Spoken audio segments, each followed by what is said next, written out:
Maka orang yang semakin sering sholatnya, 5 waktunya dijaga, furqannya ini semakin kuat. Orang yang puasa Ramadan yang dikerjakan, furqannya dikuatkan. Maka disinilah Bapak Ibu sekalian pentingnya mengerjakan sholat. Ya, ada satu perusahaan di Cikarang itu, di kawasan PT Sunstar namanya. Itu ketika mereka anak kontrak masuk, itu ada satu poin Pak, tanda tangan. Bersedia ikut sholat berjamaah di lingkungan masjid kantor ketika berada di kantor. Wajib itu. Nah, saya suatu saat ngisi kajian Ramadan. Kajian itu jam 12. Selesai sholat zuhur, langsung kajian 30 menit. Sholat sunnahnya belakangan. Selesai saya kajian, itu pas kajian Pak, itu penuh. Satu masjid itu penuh, 2 lantai, atas bawah penuh. Yang di samping saya, Haji Baharun, itu direktur utamanya. Maka masjidnya itu namanya Masjid Baharun. Kenapa? Karena untuk nama beliau, direktur utamanya, titipan orang Jepang, perusahaan Jepang Pak. Haji Baharun ada. Dan beliau semangat ngaji, maka diwajibkan itu. Sampingnya itu HRD-nya Pak, harus lupa saya namanya. HRD-nya juga sama, suka ngaji. Maka semua diwajibkan ngaji. Selesai saya ngisi sholat sunnah, saya mau pamit pulang. Apa kata HRD-nya? Ustadz, jangan pulang dulu Ustadz. Loh, kenapa Pak Haji? Ustadz ngisi sekali lagi. Loh, untuk siapa? Tadi ngisi untuk operator Ustadz, istirahat. Nah sekarang jam 1 sampai jam setengah 2, ini waktunya manajemen yang ngaji. 2 gelombang Pak, PT Sunstar itu. Nanti boleh konfirmasi bahwa ke MM 2100. Lewat depan PT NOK itu Masjid Baharun, masjidnya. Pengajian doa. Dan sholat di sana itu betul-betul diperhatikan. Jadi kalau sholat di sana itu selalu penuh masjidnya. Kata Pak Haji, kalau saya ngisi itu ditahan dulu, diajak ngobrol. Waktu COVID itu saat PT-PT pada terjun payung, tapi PT kita itu terjaga, malah sales ordernya naik. Teman-teman kalau di PT paham ya istilah sales order itu apa, itu naik ya. Permintaan tuh naik. Mungkin karena doa mereka ini, sholat-sholat mereka ini sampai segitunya Pak. Ya, ini lagi tren di Cikarang tuh demikian, masjid-masjid yang menerapkan konsep pembersihan hati sebagai media untuk pembentukan karakter karyawan. Karyawan yang sholat terjaga, maka mereka akan mendapatkan karyawan-karyawan yang baik. Cuma kalau karyawan yang pada malas sholat, dia luar biasa. Saya kadang kayak kemarin Pak, saya khutbah Jumat ini di luar tema ya. Saya khutbah nggak nyaman sebenarnya saya. Saya belum sempat menyampaikan ke panitia atau DKM.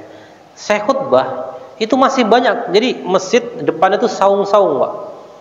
Karyawan itu masih banyak pada ngerokok di saung itu. Ketika saya khutbah Jumat, ketika saya sudah barakallahu li wa lakum fil Qur'anil karim wa nafa'ani wa iyyakum, selesai khutbah pertama, mereka baru matiin rokoknya, nutup HP-nya, jalan ke masjid, wudu. Ketika saya mau sholat, dia baru masuk ke masjid. Pertanyaan saya Pak, ini Jumatannya berhasil nggak kalau begini Pak? Kalau enggak, khutbah itu bagian rangkaian.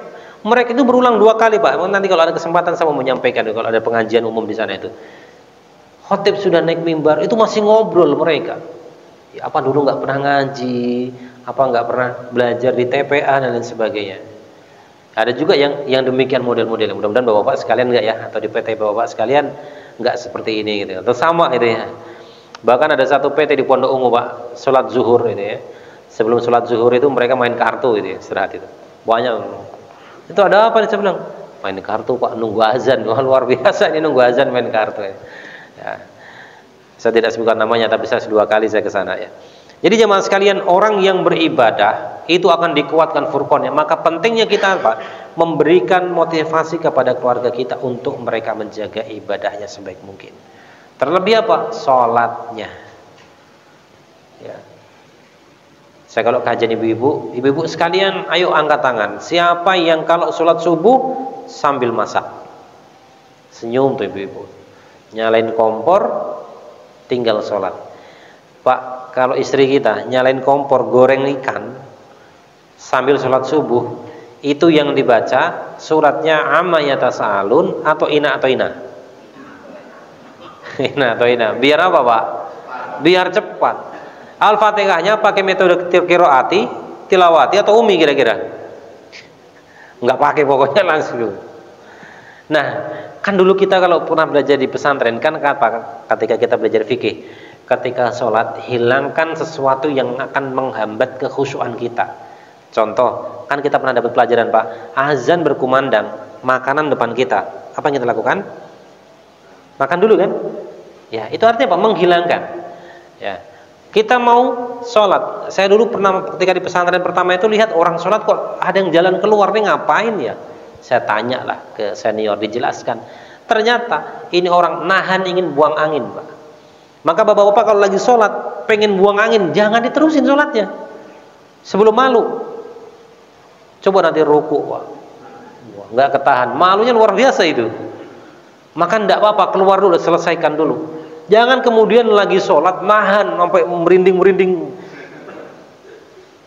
Sholat kita nggak khusyuk, maka tinggalkan itu semua. Ya, sebelum sholat bereskan dulu. Nah ini sambil goreng lele sambil sholat. Nah, sering saya sampaikan ibu-ibu, ayo coba sholatnya kita perbaiki. Sholat itu levelnya bukan lagi menjadi suatu kewajiban, lebih dari itu Pak, kebutuhan kita. Maka orang-orang sholat itu menjadikan sholat menjadi media dia itu apa? Bermunajat kepada Allah Subhanahu wa Ta'ala.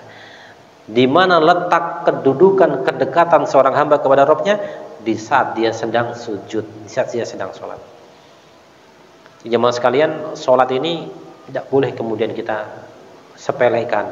Alah ntar aja lah, rumah sampai masjid sholatnya ntar aja lah. Maka ada satu guru menyampaikan, yang membuat orang rajin ke masjid itu bukan urusan jarak rumahnya. Betul nggak kira-kira Pak? Ada nggak jaraknya jauh tapi rajin ke masjid? Ada.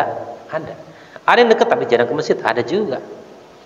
Jadi membuat rajin ke masjid itu bukan jarak, tapi apa? Keyakinan yang ada dalam dirinya. Azan belum? Berapa menit lagi Pak? 4 menit. Ya insya Allah selesai ya. Nah ini ibadah. Maka kenapa kemudian yuk kita betul-betul perhatikan ibadah diri kita, keluarga kita, anak-anak kita. Kalau kemudian ini kondisi kita seperti ini, bagaimana memperbaiki kualitas diri kita, keluarga kita, anak-anak kita? Ya mulai dari hatinya dibersihkan dulu. Dari apa? Sholatnya, yuk kita perhatikan sholat-sholatnya. Kemudian yang ketiga jamaah sekalian, tadi lemah akidah, lemah ibadah. Nah yang ketiga yang perlu kita perhatikan, lemah ilmu. Maka kenapa kok hari ini kita berusaha semaksimal mungkin agar anak-anak kita mendapatkan pendidikan terbaik, biar dia punya ilmu.